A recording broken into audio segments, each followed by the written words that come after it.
The first step to authenticate your birth certificate is you would have to locate the Secretary of State of your birth state. For instance, this is an Alabama example. This is a Kentucky example. So you would need to locate your Secretary of State for your birth states. On that website, there will be a request for authentication. You want to make sure that you are authenticating and not getting an apostille. There is a difference in that, okay? To get further information on that, you would have to know about the Hague Convention and also about your Liber Code General Orders 100. There's a difference between a domestic certification, which is an apostille, versus an authentication, which is a foreign certification. All right? The meaning of you authenticating your birth certificate is so that you can remove it out of the jurisdiction of the domestic corporation in which it is held, and you can convey it back into your private foreign trust. So in order to do that, we need to make sure that we are choosing a country that is not in the Hague Convention territory. You can go online with a simple Google search to see what countries are not within that Hague territory. All right, you can also get into the Hague Convention Act, very important document. You would fill it out exactly the way that it says. Please don't make this process more complicated on yourself than it is.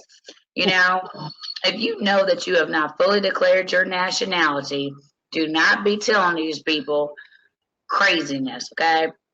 Don't be putting extra stuff on your documents about being aliens and all that, because they're gonna look at you like you a damn alien.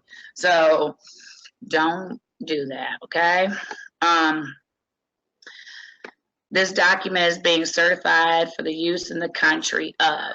This is where you would use your non-Hague Convention territory. Now, let's go into what the Hague Convention is. I'm kind of losing my voice since yesterday and all of last week, so I would appreciate you guys jumping in and taking initiative in reading. But we really need to have an understanding of what it is that I mean when I say belligerent military occupation, because all of this coincides. This isn't something that I just jumped up and went on Wikipedia and was like, can you publish this for me? No. It's been here the whole time.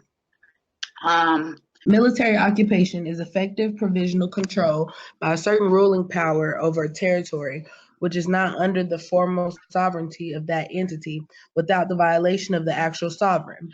Military occupation is distinguished from annexation by its intended temporary nation, i.e., no claim for permanent sovereignty, by its military nature and by citizenship rights of the controlling power not being conferred upon the subjugated population.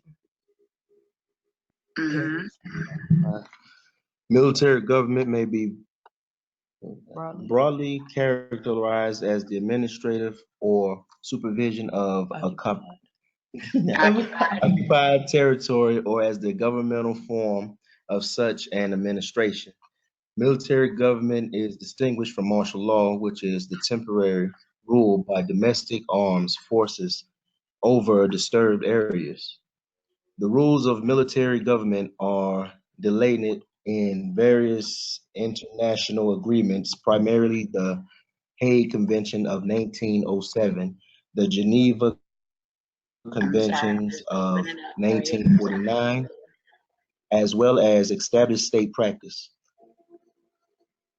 Okay. The relevant international conventions, the International Committee of the Red Cross, CRC,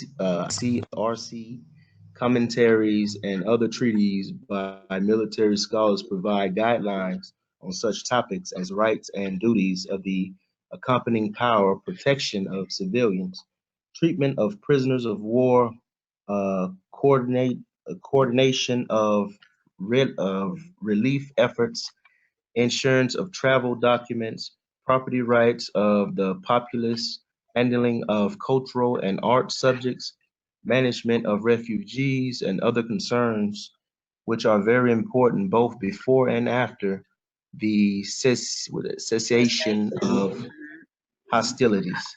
A country that establishes a military government and violates the international agreed upon norms runs the risk of censure, criticism, and condemnation. In the current era, the practices of the military government have largely become a part of the customary international law and form a part of the laws of war. Article 42 of the 1907 Hague Convention on the Land Warfare specifies that a territory is considered occupied when it's actually placed under the authority of any hostile army. The form of administration by which an occupying power exercises government authority over occupied territory is called military government. Neither the Hague Convention nor the Geneva Conventions specifically define or distinguish an act of invasion. The terminology of occupation is used exclusively. So you might not be able to see the same thing I Okay. see. The Second Hague Convention Conference in 1907 resulted in conventions containing only few major advancements from the 1899 convention. However, the meeting of major powers did prefigure later 20th century attempts at international cooperation. The second conference was called the suggestion of the U.S. President Theodore Roosevelt in 1904, but it was postponed because of the war between Russia and Japan. The second peace conference was held from 15th of June to 18th of October 1907. The intent of the conference was to expand upon the 1899 Hague Convention by modifying some parts and adding new topics. In particular, the 1907 conference had an increased focus on naval warfare. The British attempted to secure limitation of arraignments, but these efforts were defeated by the other powers, led by Germany, which feared a British attempt to stop the growth of the German fleet. Germany also rejected proposals for compulsory arbitration. However, the conference did enlarge the machinery for voluntary arbitration and establish conventions regulating the collection of debts, rules of war, and the rights and obligations of neutrals. All right. The treaties. Okay. 1 second. Now let's cross-reference. Collection of However, debts. the conference did enlarge the machinery for voluntary arbitration and establish conventions regulating the collection of debts. Prisoners in war, indentured servants go to debtors' prison. Rules of war, we just read about that in military occupation, right? The art of war, the rule of war. The rules of war is the Liber Code General Orders 100. And the rights and the obligations of neutrals. Who are the neutrals? The treaties, declarations, and final act of the Second Conference were signed on 18th of October 1907. They entered into force on the 26th of January 1910. The 1907 Convention consists of 13 treaties, of which 12 were ratified and entered into force in one declaration.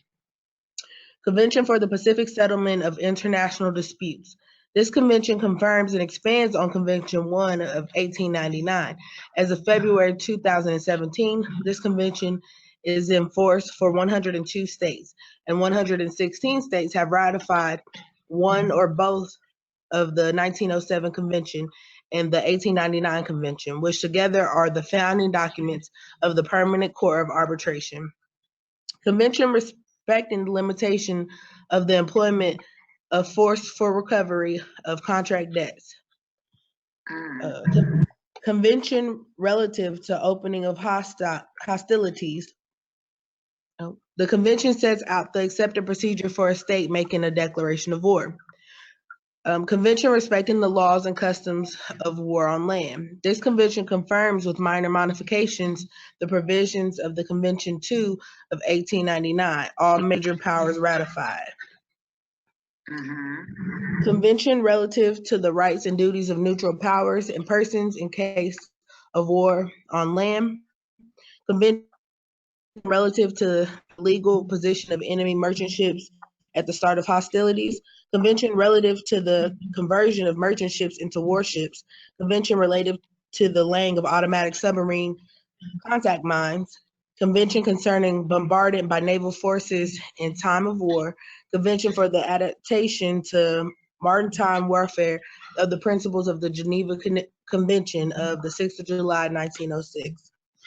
This convention updated Convention 3 of the 1899 to reflect the amendments that has been made to the 1864 Geneva Convention. Okay, what, 10? Okay, Was Convention 10 ratified. was ratified by all major states except the United Kingdom. It was subsequently superseded by Second Geneva Convention. Convention relative to certain restrictions with regard to the exercise of the right of capture in naval war.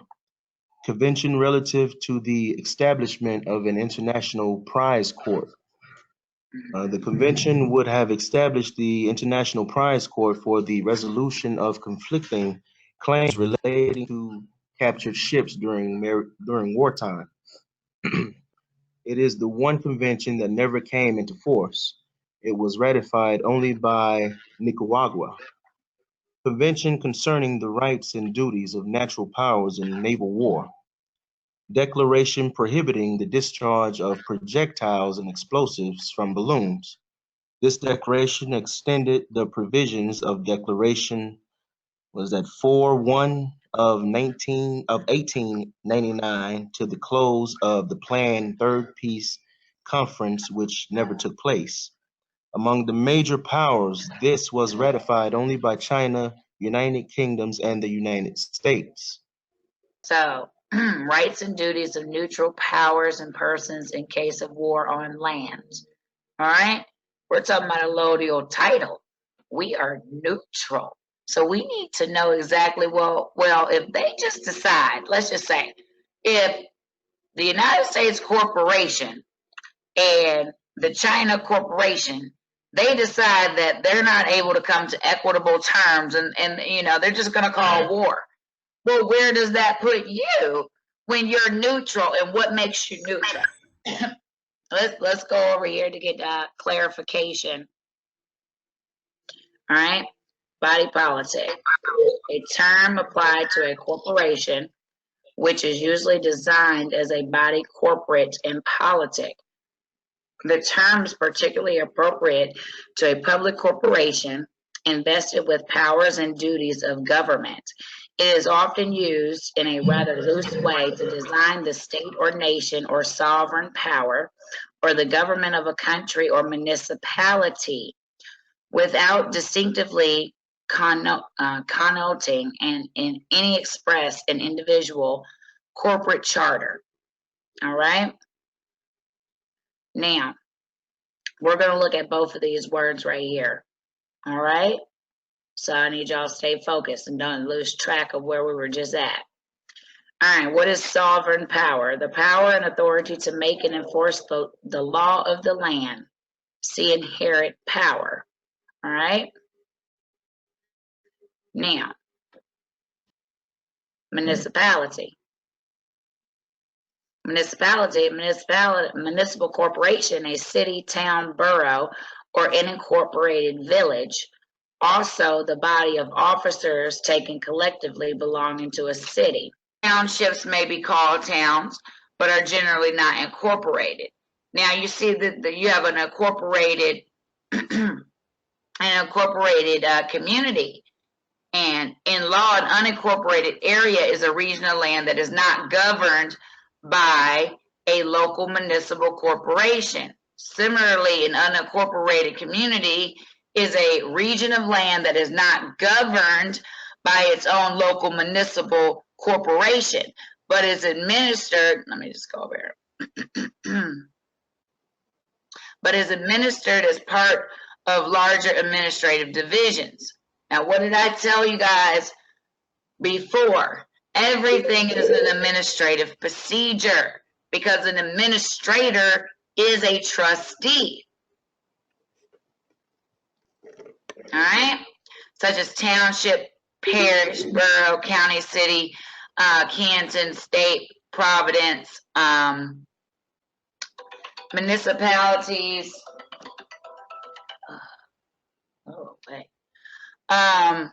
municipality dissolves or disincorporate, which may happen if they become fiscally insolvent. All right, so I don't want to take us off track, but I want us, it's all going to come together when we're finished with it. But I want to give you all of it for you to absorb, so when I continue to go back through the Hague Convention, you will understand what I'm saying, so that if you are a person that says that you want to be your own nation state, I want you to further know going in the door what work you're going to have to put in when you're dealing with land and when you're dealing with self-autonomy. All right? We want to be mindful of yellow news and make sure that we are keeping ourselves updated with new territories that have been. Recently, we know that Jamaica was then turned into an apostille country. So, and a lot of people are getting apostilles instead of authentications. So we want to make sure that we take a trip and you look at the updated version, as this video and webinar will be available for some time. But we also have to make sure that we're keeping an update of what is the new countries and what are the old countries, because we need the authentication, not the apostille, guys, not the apostille. The apostille. All right, let's read that. The difference between an apostille and authentication for documents is simple. It's so simple. First, an apostille is a form of authentication issued for documents that will be used in countries that participate in the Hague Convention of 1961. Apostilles are only used to authenticate documents that will be used in another country. An apostille may take the form of a stamp upon a document, or it may be attached to a document as an allonge, a French word describing an attachment to a legal document. If an allonge is used, it is important that it never be detached from the original document, to which it may be stapled, glued, or otherwise firmly attached. Second, authentication refers to countries that are not members of the Apostille Convention and require different forms of certifications. The Department of State authentication process for non-apostille countries is conducted by the U.S. Department of State as well. There are about 80 countries that do not subscribe to the Hague Convention, but still need to have official documents verified in order to be used in those countries. The process is similar to obtaining an apostille. However, it requires the additional embassy legalization by the embassy of the country in which the document is to be presented. As these requirements change, we recommend that you consult the embassy website for information or call the relevant embassy before attempting to legalize your document on your own. For my California raisins. All right, so I'm not sure if all of you are aware that are birthed in California, but there's only one allonge that they give, okay? So if you're doing an apostille or if you're doing an authentication, it will be on the same form. Now, noted, there's nothing to be weary of, because it was already, when it was certified, it was recorded as well through the Secretary of State that it is an authentication and it is outside of the Hague Convention territory. So it's nothing to be worried about, but that is just an adjustment. So both the authentication and the apostille is on one document. So any of you that are in the California Republic, that is just something to be mindful of, okay? So this document will be certified for the use in the country of non-Hague territory, right? Number of documents enclosed needing certification. Now, if you and your husband are sending off your birth certificate, each of you need to have its own cover letter, well, request sheet. Now, if you, Sandy, by yourself want to authenticate 2 of your birth certificates, which you shouldn't have to, but if you want to, This is solely for you. The only time that you would do multiple birth certificates on the same request is if they are your minor children. Okay? So you and your husband, you and your sister, you and your brother, you and whoever is over the age of majority, which is the age 18, needs to have their own request form. You could put them in the same envelope, but they need to be on their own request form. Okay? Requester's information, where it's going to be mailed. The attached document is county clerk certified. That goes for if you are in a particular borough in New York, or which primarily is going to be this one. The attached document is certified by the current state registrar for vital. Like, they're telling you, this is where you send your birth certificate. Okay, so this is the federal authentication form. This is a universal form. All of everyone that made it to the level to do the double authentication, which is the double allonge to send to the Department of State in Sterling, Virginia, or if you're going to walk up to DC to get it authenticated in person. What you would do is you would Google the Department of State authentication. It'll pop up just like this, Office of Authentication, and you're going to select Request Authentication. When the page populates, you can scroll down. After you get a little bit of literature, you can scroll down, and there is the form right there, which is the authentication request form. Okay, this is the address in which you will be mailing your request. Now, all federal authentication birth certificates or whatever you're authenticating is $8 per copy. So let's make sure that we're putting that first authenticated birth certificate with the allonge exactly the way that it looks. We go on over to Department of State right here. We get this request form. We have prepaid self-addressed envelopes going to and returning back to us. That is very important for us to know.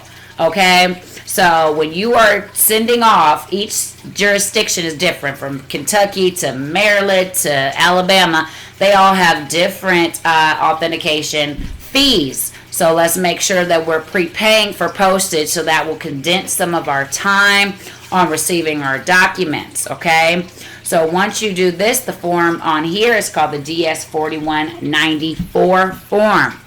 Standard, $8 to do your authentication for your birth certificate. So let's make sure that we are taking care of that, and then I will show you right now how to fill this document out. Okay, so you want to start off with the birth certificate name. So, John Alex Doe or Dowell. You put your Gmail account if you want. Put your cell phone number in case there's any problems with communication. You're going to put that. This block right here, that's for agent use only. Okay, now the country right here is going to be the U.S. because that is where it is being sent to. This is very important, and a lot of people mess up this step. But you're going to put your P.O. box or UPS box here. Okay, the city in which it's going to, the state in which it's going to, and the zip code. The country box right here is not where you would put your non-Hague country at. You put USA. Now we're going to scroll down to the bottom. Now if you're doing this online, it's a fillable document. So it's going to ask you, right here, it's going to ask you if you're filling this out for someone else. If you're doing it for your children, then yes. If you're doing it for yourself, then no. Alright, so this is the part back to our self-addressed envelope. We're going to select self-stamped envelope. Okay, it says specify, USPS, priority, mail, which is the flat envelope that you're going to be sending. So every time that you're sending for authentication, it should be 2 envelopes. The one that you're sending it in and the one that's inside the envelope coming back. Make sure you put your tracking number so you can have this document filled out entirety except for the tracking information, and then you can just put that on there when you send it off after you get it from the post office. Okay, now you can select same as address above for your shipping address. Now this section down here at the bottom is where you put your non-Hague territory, country, how many documents and what type of document. Boom. Where are we going? We're going straight over to the birth certificate, which is right here. Oops, I just scrolled right past it. But these are a list of all the documents that can be authenticated. And there will be documents going in your process that will need either authentication or apostille. So, you know, be familiar with that. But for this instance, we're going to select birth certificate, and the total estimated cost for one of these will be $8. So make sure you're sending an $8 money order. All right. And so this is how you fill out your authentication and how you get your double authenticated birth certificates.